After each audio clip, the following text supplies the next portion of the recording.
सोचिए, अगर किसी को दुनिया भर में फैले हुए लोगों को मैनेज करना हो तो ये कितना मुश्किल हो सकता है। यहीं पर इंटरनेशनल ह्यूमन रिसोर्स मैनेजमेंट यानी IHRM मॉडल्स काम आते हैं। ये ग्लोबल मैनेजर्स के लिए एक ज़रूरी ब्लूप्रिंट की तरह हैं। तो आज हम ये देखने वाले हैं, एक एक करके इन मॉडल्स को समझेंगे, बिल्कुल बेसिक से लेकर सबसे एडवांस्ड तक। चलिए देखते हैं कि ये मॉडल हमें इंटरनेशनल बिजनेस की इस उलझी हुई दुनिया में रास्ता कैसे दिखाते हैं। तो चलिए शुरू करते हैं और समझते हैं कि ये मॉडल्स आखिर इतनी ज़रूरी क्यों हैं। देखिए, ये सिर्फ किताबी बातें नहीं हैं, बल्कि ग्लोबल बिजनेस की मुश्किलों से निपटने के लिए प्रैक्टिकल टूल्स हैं। जरा सोचिए, एक मैनेजर है जिसके सामने इतनी बड़ी चुनौती है। वो इसका सामना कैसे करेगा? यहीं पर ये मॉडल्स हमारी मदद करते हैं। ये इस कॉम्प्लेक्सिटी को समझने का एक फ्रेमवर्क देते हैं। आसान शब्दों में कहें तो एक IHRM मॉडल एक नक्शे की तरह है, या कह सकते हैं एक आर्किटेक्ट के ब्लूप्रिंट जैसा। ये हमें ये समझने में मदद करता है कि एक कामयाब ग्लोबल टीम बनाने के लिए स्ट्रैटेजी, माहौल और HR प्रैक्टिसेस को एक साथ कैसे जोड़ा जाए। तो सबसे पहले बात करते हैं हमारे पहले और सबसे सीधे साधे मॉडल की। इसे आप इन सभी मॉडल्स का फाउंडेशनल ब्लूप्रिंट मान सकते हैं। तो इस मॉडल का फंडा एकदम साफ है। ये एक टॉप डाउन अप्रोच है। मतलब बिजनेस की जो स्ट्रैटेजी है, HR के सारे फैसले उसी के हिसाब से लिए जाएंगे। यहाँ पर स्ट्रैटेजी ही किंग है। और ये काम कैसे करता है? बहुत ही सीधा सा लॉजिक है इसका। देखिए, हर स्टेप अपने पिछले स्टेप से जुड़ा है। ये एक बिल्कुल साफ सीधी लाइन है। सब कुछ स्ट्रैटेजी से शुरू होता है और परफॉर्मेंस पर खत्म होता है। पर यहीं एक दिक्कत है। इसकी ये जो सादगी है ना, वो इसकी सबसे बड़ी कमजोरी भी बन जाती है। ऐसा लगता है जैसे ये मॉडल एक वैक्यूम में काम कर रहा है।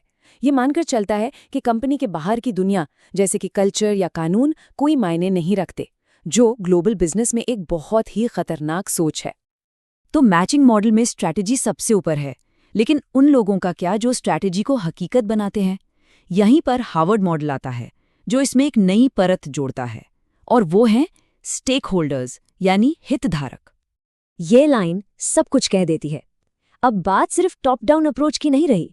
अब ये एक बैलेंस बनाने की कोशिश है जिसमें शेयर होल्डर्स से लेकर कर्मचारियों तक सबकी जरूरतों का ध्यान रखा जाता है। हार्वर्ड मॉडल इन 4 C's को हासिल करने पर जोर देता है। ये हमें याद दिलाता है कि कामयाबी सिर्फ नंबरों में नहीं होती, ये लोगों के बारे में है, उनके कमिटमेंट, उनकी काबिलियत और वो कंपनी के लक्ष्यों के साथ कितना जुड़ा हुआ महसूस करते हैं, ये सब मायने रखता है। तो कुल मिलाकर हार्वर्ड मॉडल हमें सही दिशा में सोचने पर मजबूर तो करता है, लेकिन ये हर सवाल का सीधा जवाब नहीं देता। ये हमें सोचने का एक फ्रेमवर्क देता है, पर ये कोई रेडीमेड रेसिपी नहीं है। अच्छा, अभी तक तो हम कंपनी के अंदर की ही बात कर रहे थे, पर अब जरा बाहर की दुनिया पर भी नजर डालते हैं। वो ताकतें जो HR को असल में आकार देती हैं।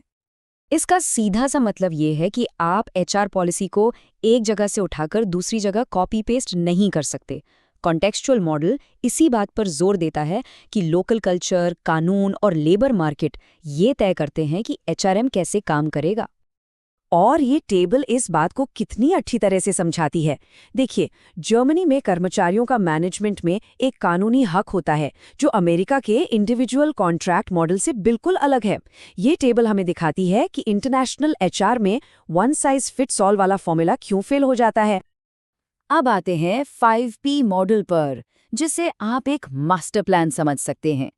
ये मॉडल अब तक हमने जो कुछ भी डिस्कस किया है, स्ट्रैटेजी, स्टेक होल्डर्स और कॉन्टेक्स्ट, सबको एक ही फ्रेमवर्क में लाने की कोशिश करता है। इस मॉडल की सबसे खास बात यह है कि ये हर लेवल पर एक जुड़ाव बनाने की कोशिश करता है। मतलब जो कंपनी कहती है, जैसे उसकी फिलॉसफी और पॉलिसीज, और जो वो असल में करती है, जैसे उसके प्रोग्राम्स और प्रैक्टिसेस, उनके बीच कोई गैप न हो। तो 5P मॉडल को एक बहुत ही सोफिस्टिकेटेड, कॉम्प्लेक्स मशीन की तरह समझिए। जब ये चलती है तो कमाल का काम करती है, लेकिन इसे बनाना और मेंटेन करना बहुत मुश्किल हो सकता है, खासकर जब आपको ग्लोबल स्टैंडर्ड्स और लोकल ज़रूरतों के बीच बैलेंस बनाना हो। तो चलिए अब इन सभी मॉडल्स को एक साथ रखकर देखते हैं कि किस सिचुएशन में कौन सा टूल सबसे ज़्यादा काम का है। इसे एक मैनेजर का टूल किट समझिए। और ये रही वो समरी टेबल जो सारी बातों का निचोड़ है। ये एक तरह की चीट शीट है जो हर मॉडल का मेन फोकस, लेवल और अप्रोच बताती है, जिससे इनकी तुलना करना बहुत आसान हो जाता है। और आखिर में सबसे काम की बात, किस सिचुएशन में कौन सा मॉडल इस्तेमाल करना चाहिए।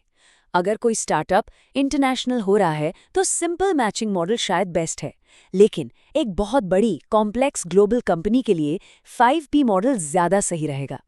तो हम आपको इसी एक बड़े सवाल के साथ छोड़े जा रहे हैं।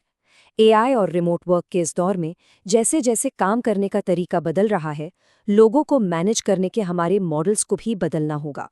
तो भविष्य का ब्लूप्रिंट क्या होगा? ये एक ऐसा सवाल है जो आने वाले सालों में आईएचआरएम को एक नई दिशा देगा।